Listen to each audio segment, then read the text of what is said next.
Os spoilers do capítulo 82 de Master Valkyrie finalmente chegaram hoje, e nós veremos agora sobre o passado do deus Apolo, que vai revelar um lado bem diferente dele, que nem mesmo eu esperava ver nesse capítulo, e que eu tenho certeza que também vai surpreender você e fazer com que a gente veja um lado muito mais diferente. Com o começo do capítulo, logo após o Leônidas já ter usado aquele poderoso golpe na cabeça do Apolo, lá no capítulo passado, o deus estava caído no meio da arena diante de todos os seus fãs e suas amadas ninfas, e o rosto dele estava totalmente afundado no chão e com certeza muito ferido. Mas obviamente, ao contrário das ninfas, os deuses não gostaram muito do que viram, mas os guerreiros espartanos estavam todos comemorando o que estavam vendo junto da Gol e da Brunhilde,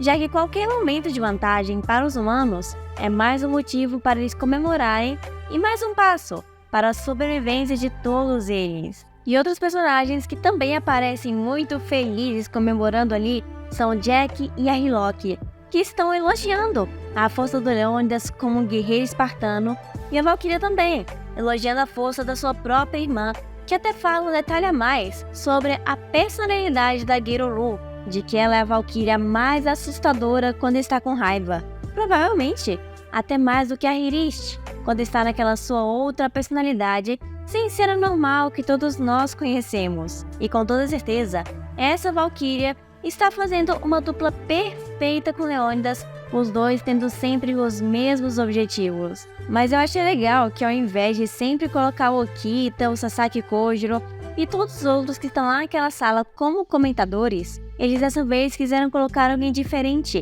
como o Jack e a Hillock, que estão realmente fazendo até que um bom trabalho. Mas voltando para o mais importante, que é a batalha, o Apolo estava começando a se mover e tentar se levantar depois do golpe que levou do Leônidas. Mas pelo visto, ele não estava conseguindo ainda se mexer assim muito bem o suficiente para levantar na arena. Mas revelou finalmente o que foi que aconteceu com seu rosto, que agora tem uma enorme cicatriz e corte atravessando todo o seu rosto. E isso é bem pior do que eu imaginava, porque eu achei que ele só teria algumas partes do rosto quebrado ou meio deformado, mas esse corte enorme realmente foi bem inesperado. E eu achava que isso poderia abalar toda a confiança do deus de alguma maneira, e que ele talvez não seria capaz de lutar normalmente com uma aparência horrenda daquelas, e que isso poderia mostrar finalmente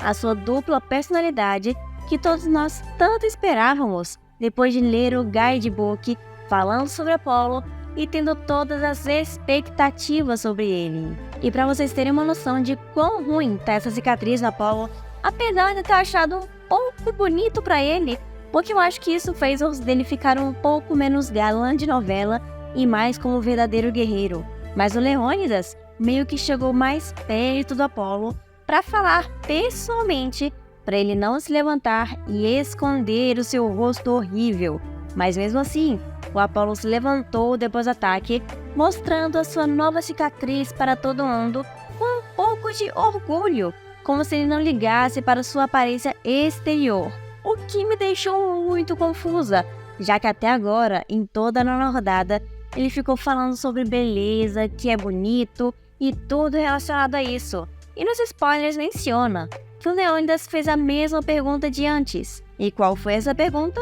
Nós não fazemos ideia ainda, porque infelizmente não teve lugar nenhum revelado, ou pelo menos em alguma foto. Então vamos ter que esperar o oficial para conseguir descobrir qual foi essa tão importante pergunta para o Leônidas mencionar de novo. Porém, indo contra tudo que eu imaginava até o momento, Apolo, assim que se levanta, fala que a pessoa que lhe agora, queimando sua alma e lutando para derrotar o Leônidas, é a coisa mais linda. O que pode significar um pequeno detalhe, de que desde o começo o Apolo não ligava para sua aparência exterior, mas sim sobre algo mais profundo, como sua força de vontade e seus sentimentos. E aparentemente, isso que ele falou com certeza acabou entrando no coração do Leônidas, já que ele é desse jeito mais sentimental do que pensar somente na razão. e até na ala VIP dos deuses gregos, onde vemos Zeus, Ares e Hermes, eles fazem comentários sobre o Apolo,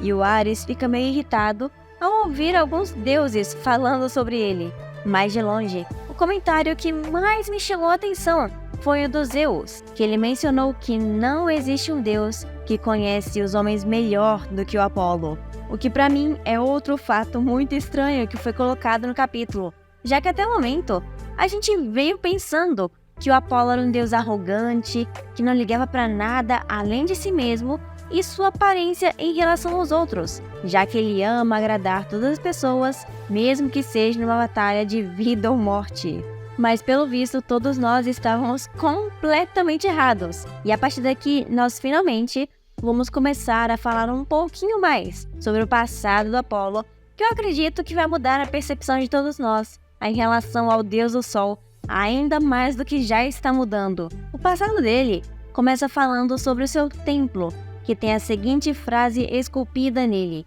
conheça a si mesmo. E os gregos naquela época achavam que essa frase significava que eles, como humanos inferiores, deveriam reconhecer o seu lugar em relação aos deuses. O que para mim também faria sentido, por causa que o Apolo, durante a batalha contra o Leônidas, também falou algumas frases com esse mesmo significado, de que o Apolo deveria reconhecer o seu lugar como humano e se curvar diante de um deus como ele. Mas para minha surpresa, essa frase significava o completo oposto, e eles contam isso pra gente através da história sobre como que o Apolo acabou ficando desse jeito, gostando de coisas belas, não só ele mesmo, que quando um monstro chamado Piton desceu na terra de Delfos, essa criatura foi banida dos céus por ser muito feia e estranha e constantemente atacava humanos e aldeias. Até mesmo as tropas de Ares, que tentavam lutar contra a criatura,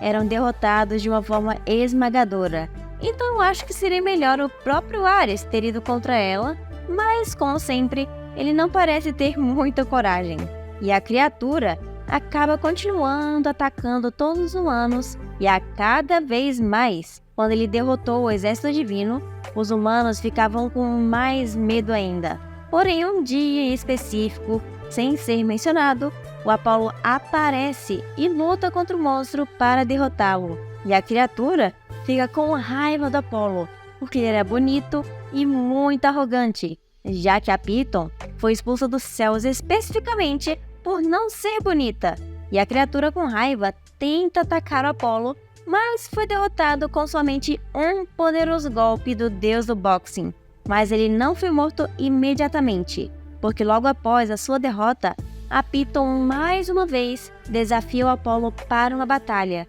porque ela não conseguia aceitar que perdeu aquela luta e queria continuar fazendo isso até que ela vencesse. E o deus do sol concordou sem nenhum problema, e foram assim durante vários dias. Todos eles, os dois lutavam, com a Piton sendo derrotada e continuando a não desistir. Mas eu não sei se vocês lembram, durante a entrada do deus Apolo na arena para a 9ª rodada, estava mencionando que ele sim foi contra Piton, que estava perseguindo a sua mãe Leto, e que nesse momento ele estava usando um arco e flecha. Então provavelmente nós temos uma mínima da mínima chance da gente ver, pelo menos no flashback, o Apolo usando o seu arco e flecha, e não somente os socos, como a gente viu nessa pequena foto que acabou de passar. Porque eu acho muito mais provável eles terem mudado a história original do Apolo para que ficasse mais coerente com o deus que eles colocaram no Shumatsu, mas ao mesmo tempo mantiveram o original entre aspas, mostrando ele lá no começo de tudo. Mas então, de volta para o flashback em si, o Apolo pergunta por que a Piton estava fazendo aquilo de continuar lutando sucessivamente contra o deus, mesmo sabendo que ela ia perder. Então responde que sempre foi assim. Ele era odiado e perseguido sem motivo por causa da sua aparência, mas fala que não vai perder por Apolo e que nasceu com tudo o que ele precisava para fazer isso. E o deus, por um breve momento, depois de ouvir essas palavras, murmurou bem baixinho que a Piton é linda. Então, imediatamente, a criatura fica fervendo de raiva pensando que o Apolo está falando isso de propósito, para provocar ela, por causa que ela sabe por si mesma que não é bonita. Mas o Apolo não estava querendo fazer isso, mas sim estava mencionando sobre o eu interior dela, sobre o que ela era agora, dando todo de si e lutando com toda a sua alma. Essa atitude e isso que ele estava fazendo era sim bonito, mencionando também que os dois são iguais, porque o próprio Apolo mencionou que no começo ele era só um deus menor que não tinha nada, e aos poucos ele teve que se esforçar e lutar para conseguir finalmente todos os títulos que ele tem e ganhou atualmente com todo o esforço e todo o sangue em suas mãos. E com isso, também surgiu outro título que eu nem conhecia do Apolo aqui no Shumatsu, o Todo-Poderoso Deus do Esforço. O que para mim até que foi uma mudança muito interessante, já que eu imaginava que o Apolo ganharia tudo de mão beijada só por ser bonito e também por ser um dos filhos de Zeus. E logo depois disso, também veio uma frase motivacional que o Apolo falou para Piton, que na minha opinião foi muito bonita, mesmo vindo judeus que eu acreditava ser muito arrogante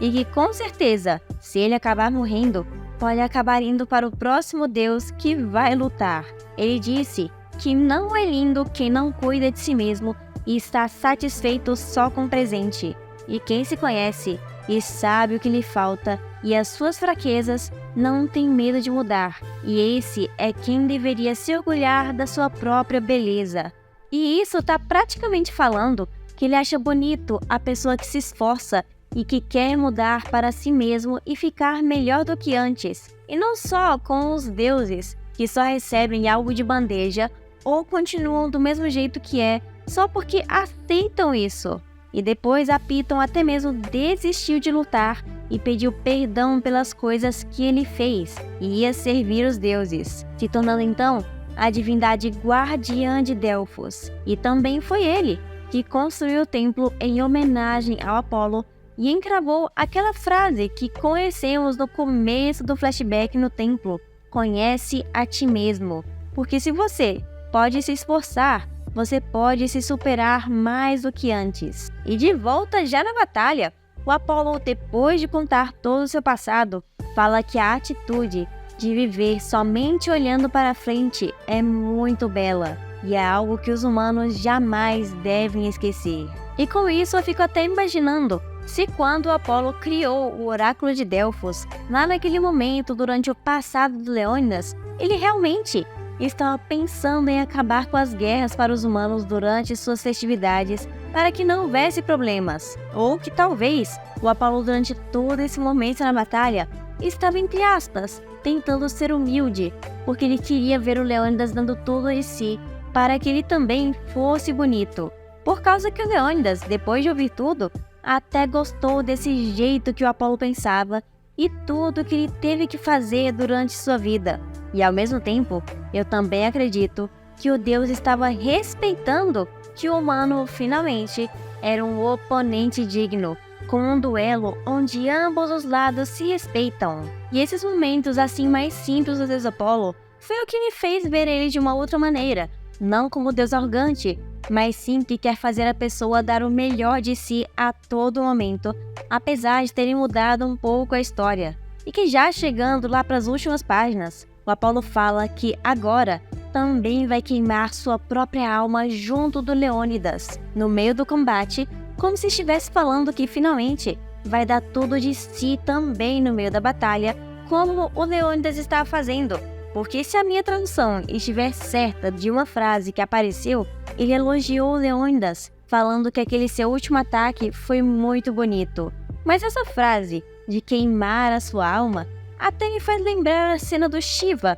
falando para dançarem até a morte, enquanto ele mesmo ficava queimando. Mas de longe, essa história do Apolo fez com que a gente, pelo menos, percebesse que ele não é arrogante, mas que ao mesmo tempo, não acredito que teve uma mudança de personalidade ou uma bipolaridade do jeito que a gente imaginava. A gente só acabou assumindo o Apolo de uma maneira errada, já que desde o início, a gente pensava que ele estava falando sobre sua beleza exterior, sendo que, na verdade, estava falando mais do interior e sim de dentro dos humanos. Além de que, ele também parece gostar dos humanos e a atitude que eles têm de continuar mudando para ficar melhor e também para ficarem mais fortes do que eram. Mas na minha opinião, eu até que gostei um pouco desse passado do Apolo, porque finalmente temos um deus grego que teve um passado especificamente para ele,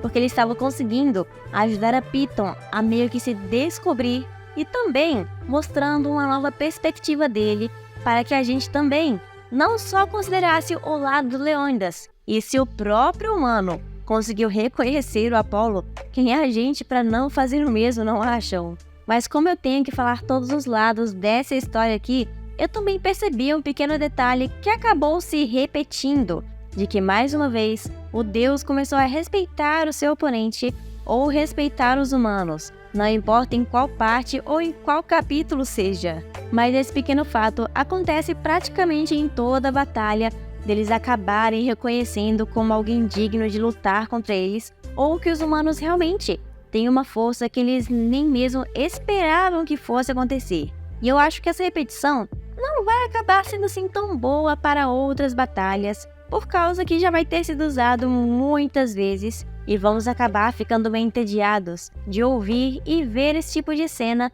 depois de já ter visto ela. Mas de qualquer maneira, eu quero que vocês deixem aqui embaixo nos comentários o que vocês acharam desse passado do Apolo e o que é que mais pode acontecer daqui pra frente, porque eu tenho quase certeza que nós vamos ver mais uma reviravolta do deus Apolo lá no próximo capítulo, ou pelo menos vamos ver uma batalha um pouco mais equilibrada, porque dá pra ver agora que o Apolo vai lutar um pouquinho mais a sério e vai com certeza dar todo o potencial do mesmo jeito que a Piton estava dando contra ele. Mas também isso acaba me deixando um pouco suspeita de que o Apolo possa perder na sua rodada, porque está mudando para ficar muito bonzinho demais. E normalmente deuses que são arrogantes no começo costumam morrer meio que muito facilmente. E por último, porém não menos importante, um momento especial para os membros do nosso canal. O historiador Jonathan Rock, Ian Tales, Charlene Zero, Vianney Zotirra, Felipe Silva, Yuri Pérez Ponti, Brendo Medeiros e Glitch TV.